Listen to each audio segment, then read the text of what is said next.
పరీక్షా కేంద్రాల్లో పేపర్లు లీక్ అవుతున్నాయని కేంద్రంలోకి ఎవరు ఫోన్ పట్టుకెళ్ళడానికి వీళ్ళేదని ప్రభుత్వం వారు నిబంధన పెట్టారు. మంచి నిబంధన, బాగుంది.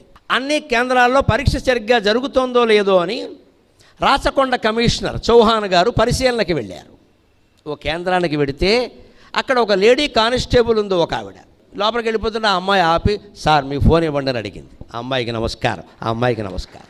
మరి కేంద్రంలోకి సెల్ ఫోన్ వాడొద్దు అంటే కమిషనర్ గారు కూడా పట్టుకెళ్ళదు, ముఖ్యమంత్రి వచ్చినా పట్టుకెళ్ళద్దు, అంతే లెక్క. ఆ ఫోన్ ఆ అమ్మాయి చేతిలో పెట్టి మహానుభావుడు నిజంగా లోపలికి వెళ్ళాడు.